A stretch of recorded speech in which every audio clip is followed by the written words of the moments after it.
So hello, I'm with Sheila MacNeil today, who's a mixed media artist based up in Glasgow. Hi Sheila. Hi Rachel. Hi. Lovely to be with you. You too. Yeah. So I have been delving around on your website a little bit, and just to fill everybody in, we had connected through the new Platform Art Professional Development Programme, which has been great and is still ongoing, isn't it, at the moment? it is, yeah, and it's been really, really useful for me. And I suppose one of the big benefits I've got out of it is it's actually helping me to articulate my practice. Yeah. In a much more coherent way, and it's really making me think about what I do, how I do it, and how I share that with other people, my audience. So that's been really useful, as well as connecting with that, just connecting with other artists, which is always useful as well. So it's been useful. Yeah, definitely.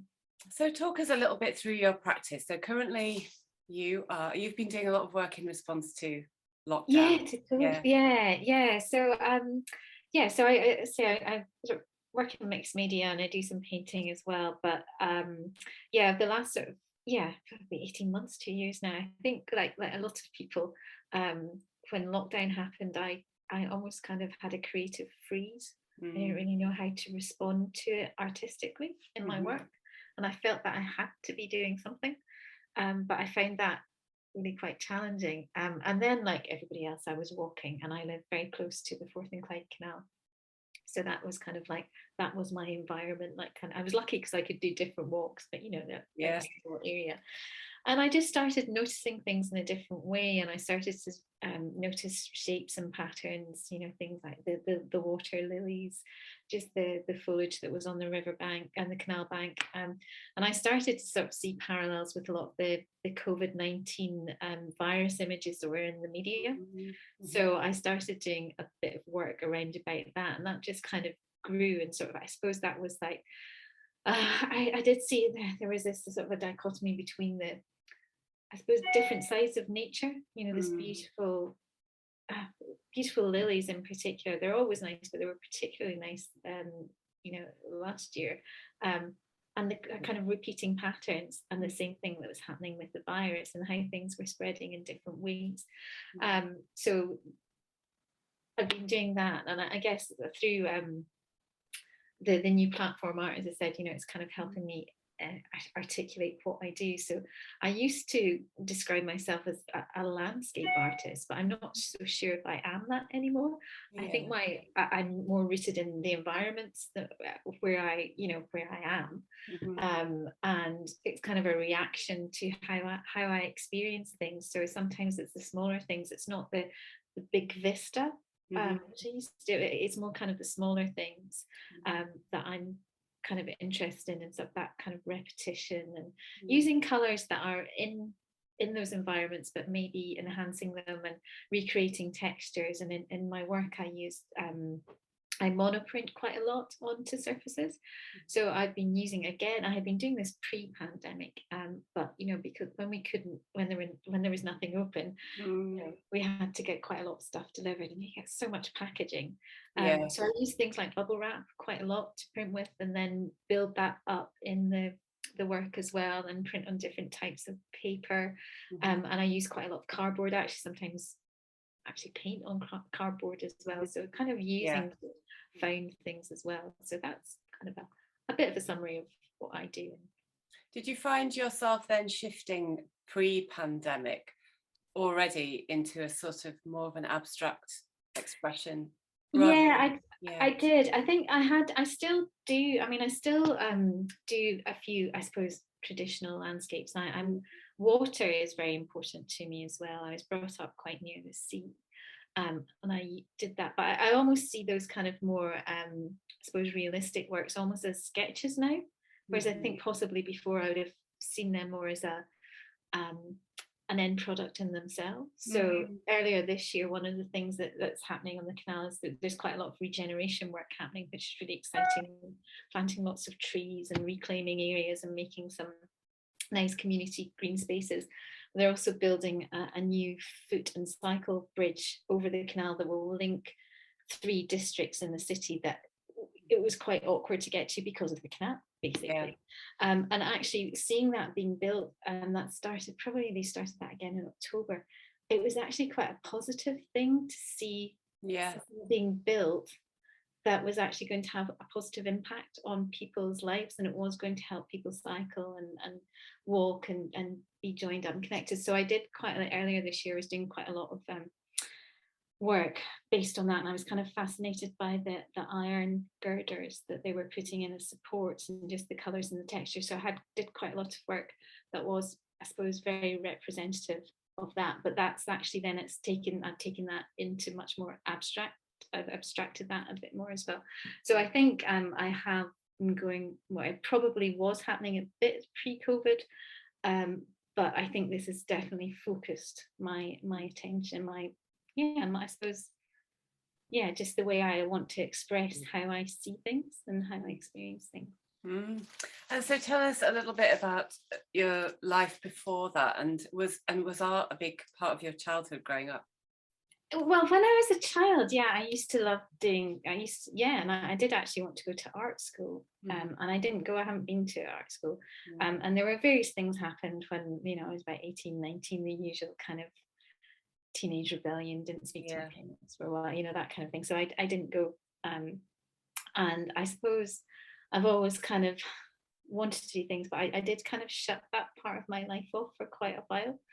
And then a couple of years ago, I started going, I'd occasionally go to evening classes and do things, but I did start, I must have been 5-6 years ago, I started doing some things, and I thought, I just so enjoy the process of painting and creating. And about 2.5 years ago, I just got to a point in my life. I was a lecturer before I worked in higher education, and I still do that. I still have to do some consultancy work. And I just got to the point, it's like, I don't want to have another if only moment in my life. And I thought, just be brave and start thinking about how you could, make this part of your life and actually do this. And I went through also, it took me quite a while. I did think about it for a long time, and I was thinking about different ways I could do things. Could I work part-time? Could I do condensed hours? And I thought, well, actually, with the job that I had, I would just have ended up doing a full-time job in less time, and that would have been that would have been too stressful. So I just decided to give up my job, and I've been doing some freelance work, and touch wood, I've been lucky that I've been able to keep that going. So it's still a juggling act, but hopefully I'll get to the point where I can do less of the kind of proper work or paid work, and I'm managing to get a bit of a balance. Sometimes it's tricky, but overall it's working relatively well for me. I'm glad that. So I'm really interested in that. It's always quite curious, isn't it, how much time we can allocate to studio time and art practice in relationship to all the other life situations. And it's I guess that's another thing I'm just learning, and through the new platform art, I think it's and just sort of other groups that I've been becoming more involved in, it's actually just understanding that your studio practice is not just about making the work. It's about supporting yourself as an artist. It's how you social media, how you present your website, doing things like this. And I don't know about you, but I tend to find that I have kind of bursts of creativity as well. There are some times that I'm very, very focused, and I'll do loads and loads and loads, and it feels like sometimes I'm doing that in a relatively short period of time.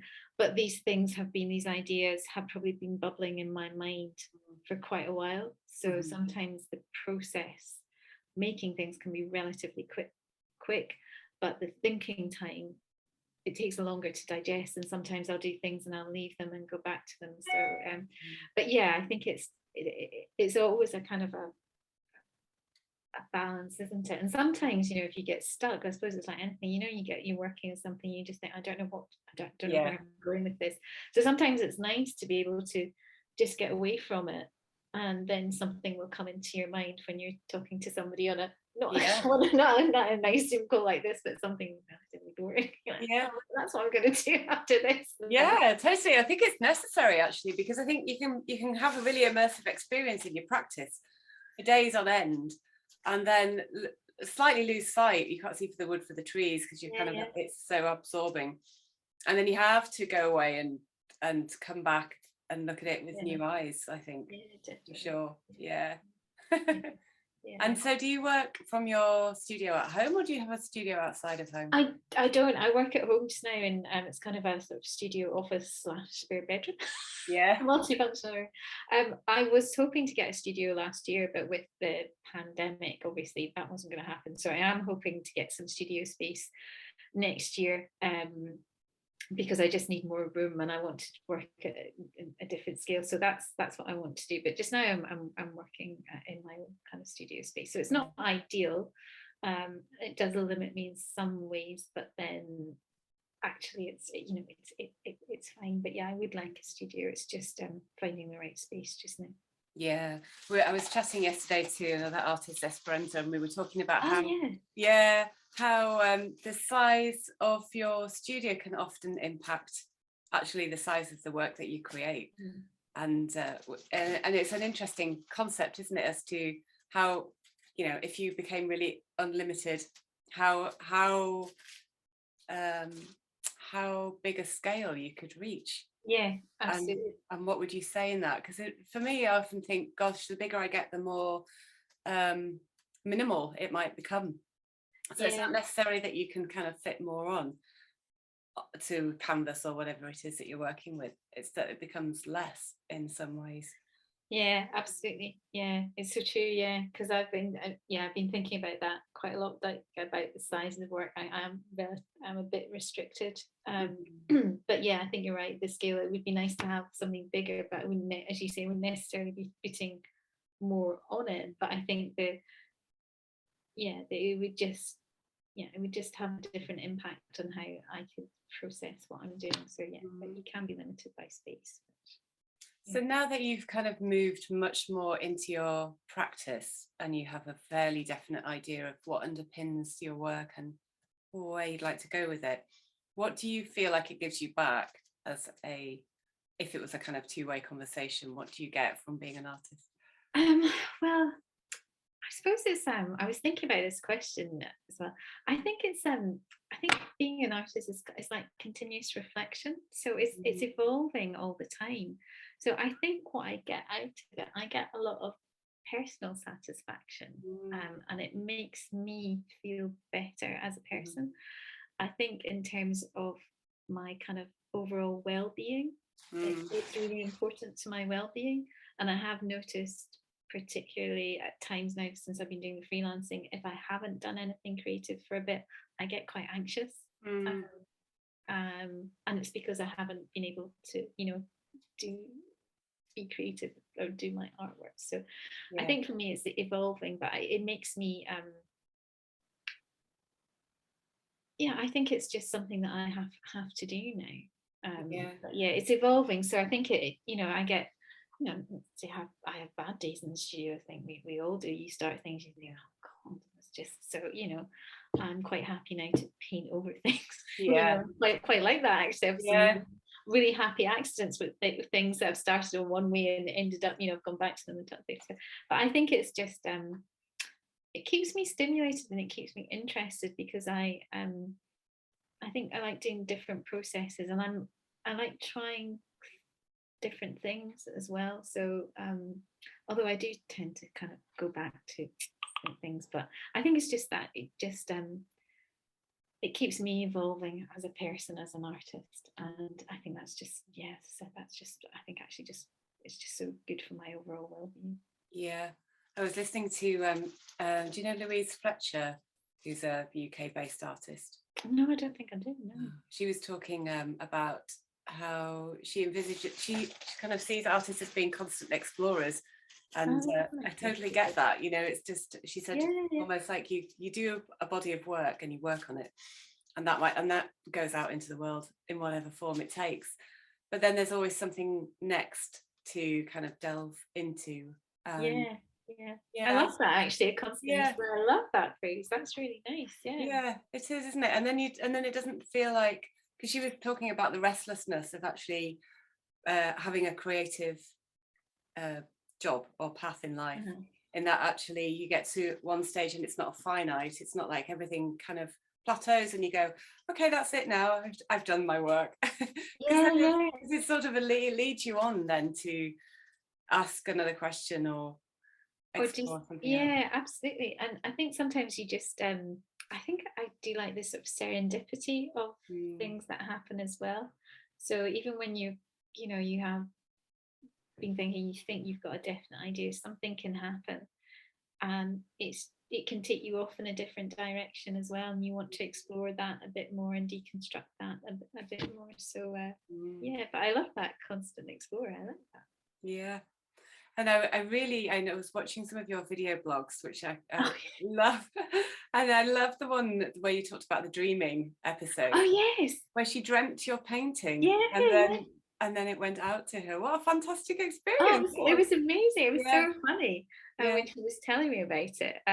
Yeah, so yeah, it was amazing. So, but I think it was quite a striking image that she had seen. Yeah. And it's actually one of it, saying, he exploring. So obviously the canal has taken up a lot of my time, but Yeah. I think probably there's another kind of side project that I've got just now. So I go to light drawing classes once a week, and I just noticed that at the end of each drawing, like there's chalk dust at the bottom of the easel, and it's just looking, there's just lines, and it's just kind of, and it was just like a different world. So I've been using these kind of that's an inspiration for some abstract landscapes and playing with textures.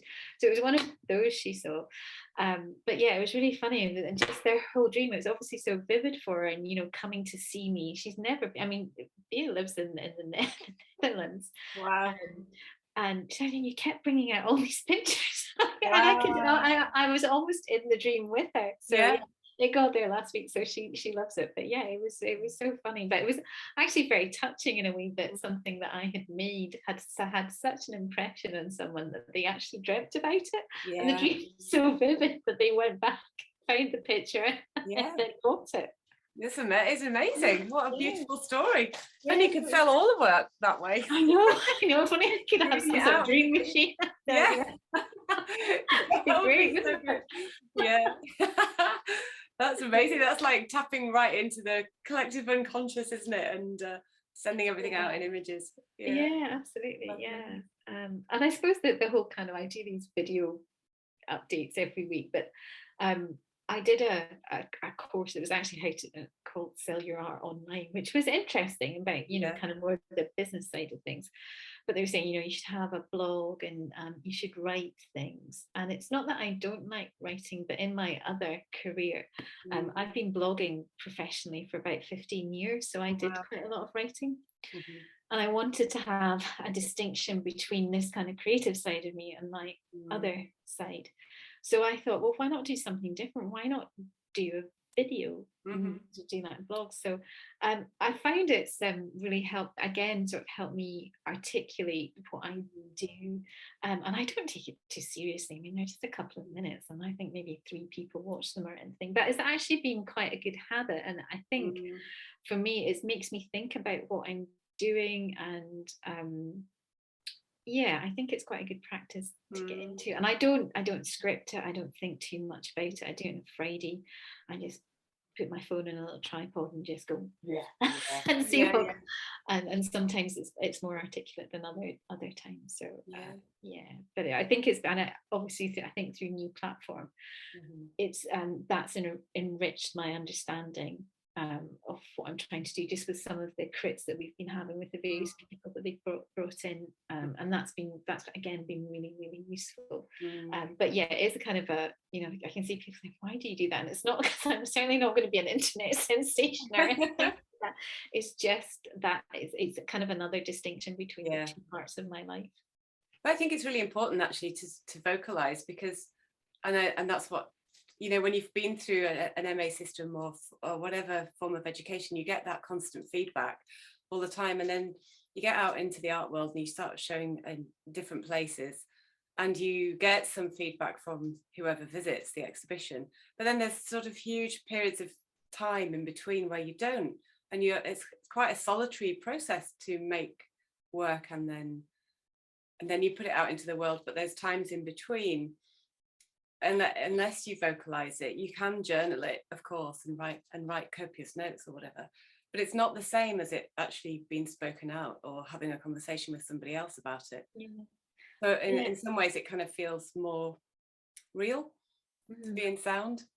I think so. I think again, just I think everyone at times, I think that maybe just when you're emerging or starting off in your career, actually talking about your work, I think a lot of people are kind of a bit reticent sometimes, or they're not quite sure how to do it because you're just so immersed in it that actually it's the but the work can't always, it does speak for itself in one way, but you do need to be able to do that. And I think that's a confidence thing, isn't it? So there's a secondary reason. I thought, well, if I can just say that, then if someone asks me, then maybe I'll become more comfortable in saying X, Y, and Z. And I think that's definitely happened through doing that. Great. And so when you're thinking about starting a new piece of work, what process do you go through? Do you have a similar, do you do some research first? Do you do it in writing? Do you do it in, do you take photographs? How does that work for you? Not so much writing. I think photographs, I think because like everyone, I usually have my phone with me. So it's kind of, in some ways, it's like a sketchbook. And there's just things that I'll see to remind me of colours or shapes or textures. So it usually starts when I'm walking and thinking about things, and then I'll maybe use a photograph. I might do some sketches. What I tend to do is maybe actually just start on paper and sketch something out, try a few things, or if I'm, depending on what I'm doing, so sometimes I have big kind of printing sessions, so I'll do monoprint on different types of paper. So I'll use different things to create patterns. So I might use some bubble wrap. I use all sorts of weird and wonderful tools. So I've got a dog chewy ball actually that makes really nice swirly things, and like an old washing up brush. So I'll do different colours but I usually have a sense of what colours I want to use. So I'll start with the colour palette, and then I might throw in a couple of contrasting colours just to see what happens. And then it's a kind of, I suppose, things evolve as I see how things could maybe start fitting together, and then I'll maybe look back at the photographs and I'll build things up. So, and sometimes that process can take a week, and sometimes it can be a couple of hours, and actually things will just be there. What I'm trying to do, I suppose, what I'm trying to do a bit more now is be a bit more thoughtful and try and have a bit more structure, and maybe trying to build up a bit more of a vocabulary, I guess, of what I'm trying to do, particularly with more abstract things. So I think I'm kind of maybe reduce some of the things, because I think sometimes I had a tendency maybe to put too many things on and try to do too much. So I think I'm trying to be a bit more disciplined in that way. But I wouldn't say there's I don't have a formula of how I'm going to do things, but I suppose actually just saying that I am maybe more structured than But I'm kind of limited by the amount of space that I have as well. So if I'm doing if I'm monoprinting, then I have to just have a session where I'm doing that, because that basically takes up the whole floor. And then I have to be able to kind of reverse out of the room to leave everything to dry. So then that gives me time to think about how I'm going to do things, and it it's probably is a bit more structure in it.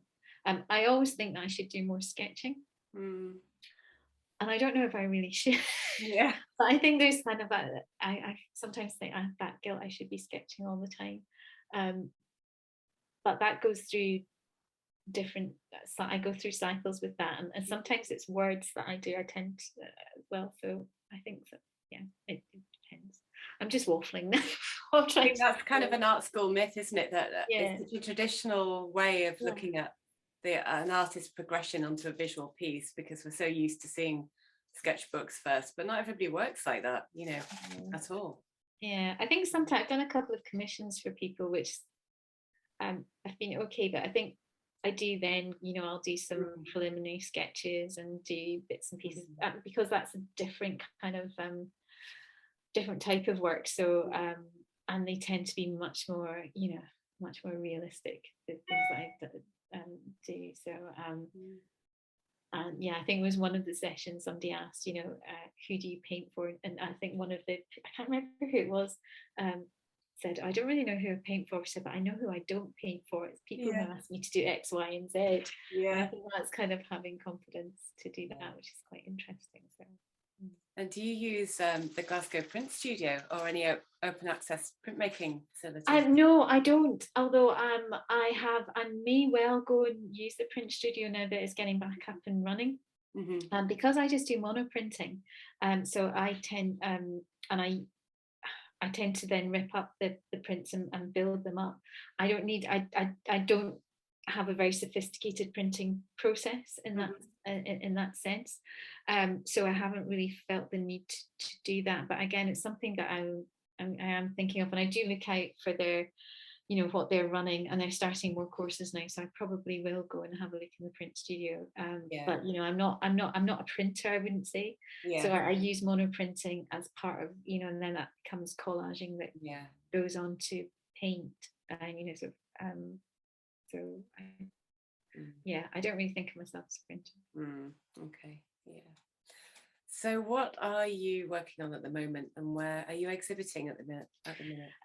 Not really. I am working up to an exhibition next year. I've got one little piece in the Society of Scottish Artists. I've got their annual exhibition, which opens this weekend. I didn't get anything into the main exhibition, didn't get selected for that, but they've got they have another smaller exhibition that all members can apply to, and it's called 30 by 30, so people could small bits of work. So I've got something going in there, and I'm just waiting to hear back from a couple of other calls that I've put work in just now.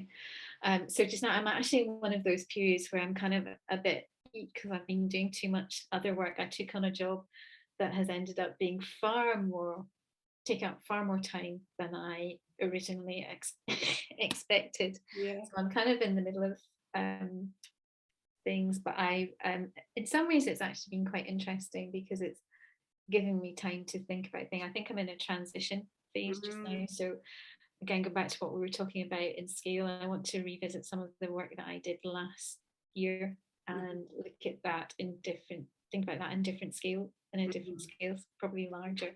So thinking about that. So Canal is still there,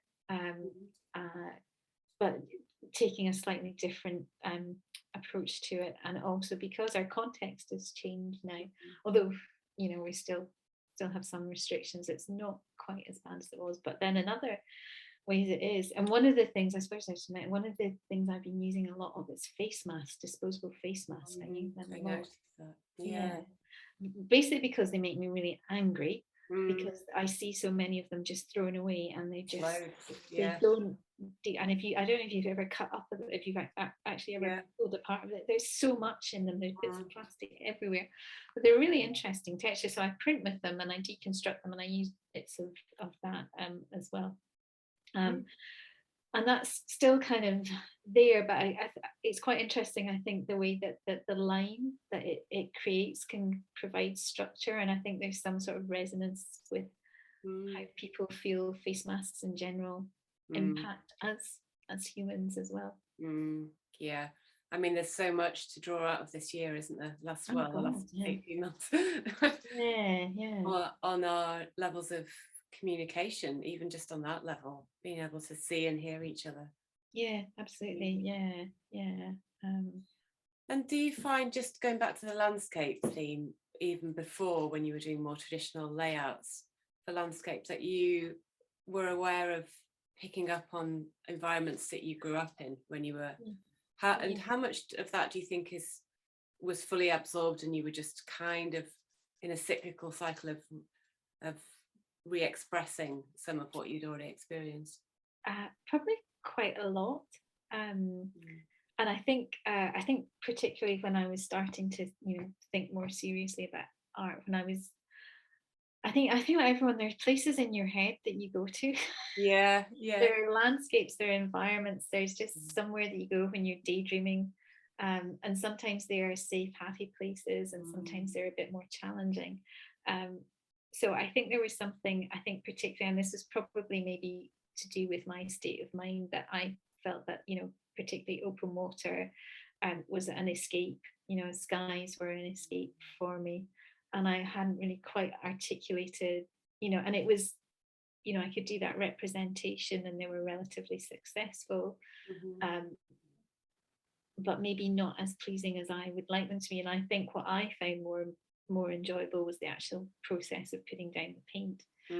Whereas I think now I've taken the time, I have got that time now to actually be more considerate about what I'm doing. And I don't really want to make these representative paintings that much because I want to do something else. But as I was saying before, I think there's quite often a stepping stone to something else. And maybe it is sometimes you need to regress into something that's familiar to actually then push yourself to something that will take you that step further in terms of where you want to go as well. But yeah, there's definitely something about, where I grew up. And I think that the whole environment, I mean, I was thinking about environmental issues before pandemic. I was starting to use found things in collage in my more abstract works as well. They were just maybe not as focused.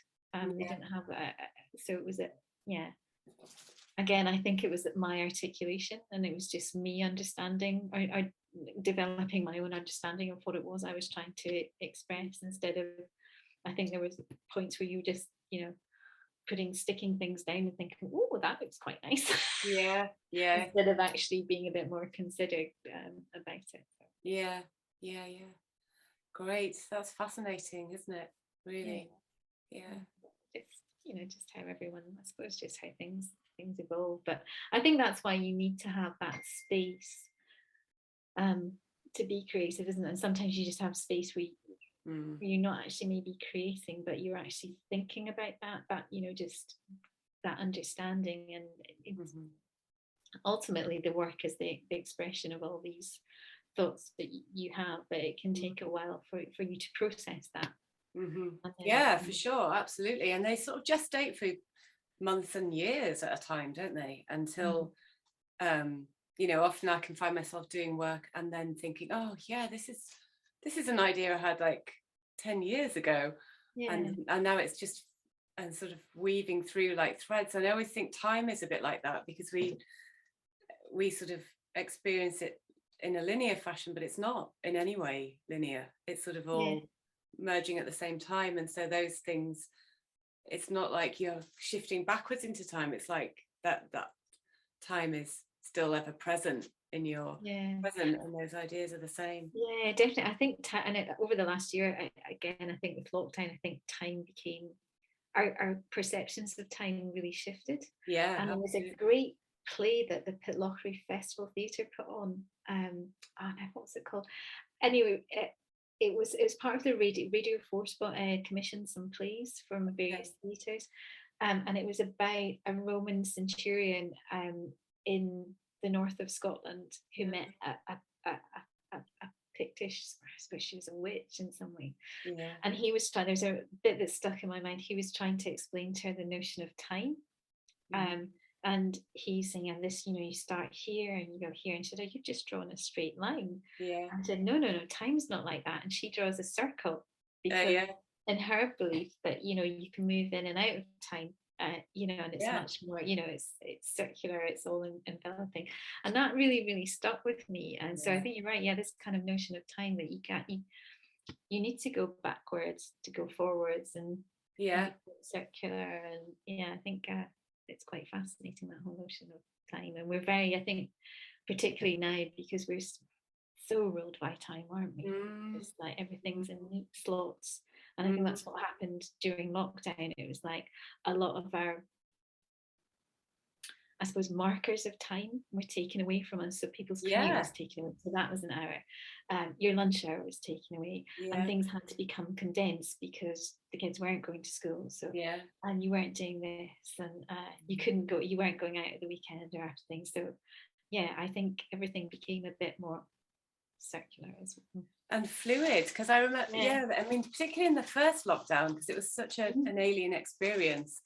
I remember sort of feeling like you were like trying to impose some kind of structure into your day from what was your structure before, and actually after a while just letting go of all of that. Exactly. And it was much more freeing actually to do that, and refinding what you're and you think, well, why are we having this particular structure? And who's imposed this on us, and why are we living in this kind of manner? And I think, when I was thinking about sort of giving up my full-time job, that was one of the things that I find, it's just like, I'm much more of a morning person, so I can work really well in the morning, and sometimes I work in the afternoon. But I used to find when I was doing that kind of 9 to 5, by the time I got to 3 o'clock, if you'd been in like meetings, my brain was just dead. And I was like, I need to do this. And I knew that there would be some days that I would just, I would do a day's work almost in 2 hours. And I was very lucky in my job that I could work from home sometimes. And I used to know that, I could get so much more done. And I think that's what kind of gave, again, when I was thinking about that, it's like, well, you can balance things out because you can work at your own pace. You still have to nominally work within these kind of, artificial boundaries. But and that has been quite freeing. And I think that's, again, with, I think a lot of artists talk about, losing track of time when you're in it.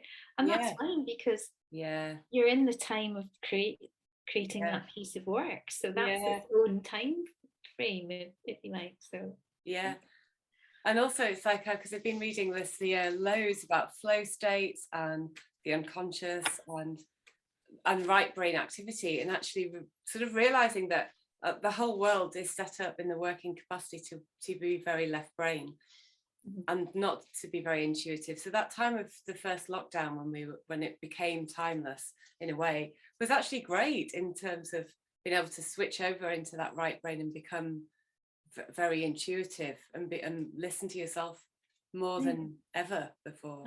I know, and I think it's sad that we so quickly just lost that. We're desperate for that. We need to have everything. We need to have something to be doing on Saturday and Sunday, and going here and doing there, instead of just thinking, what, not making plans. Let's just see what we feel like and then do things. We just step back. And the kind of pressure to get everyone back in the office, it's like, well, why? Why do you have to have a 9 to 5? If people can do the work, who cares whether they do it at 3 o'clock or 4 o'clock? As long as it gets done. Yeah, absolutely. And then learning at which part of the day you work the best, because the traditional model, I guess, of 8-hour days, or whatever industry you're working in, could be longer, but you don't work to your maximum capacity for those continual hours anyway. And if you can get really 5 hours of really amazing productivity done, or not even productivity, because I think that's a bit of a bizarre word to use, but if you can fulfill your time well and make it a creative time, and you've achieved what you want to achieve, then that's your own measure of success, isn't it? Absolutely, totally agree. But I think we're just kind of obsessed, aren't we, with monitoring and hours and productivity. I think. We need to get back to the intuitive. Definitely. Well, that's so nice. So where can we would you like to say what your website is and where we can find your work? Yeah, absolutely, thanks. So yes, my website is howsheilasees.co.uk. So you can look there, and I'm on Instagram. It's Sheila MacNeil, because for some reason Instagram wouldn't let me spell my full name, so I dropped an E. You can see, but there are links to all my social, and I've got a Facebook page. But if you go on to howsheilasees.co.uk, you get links to all the work there.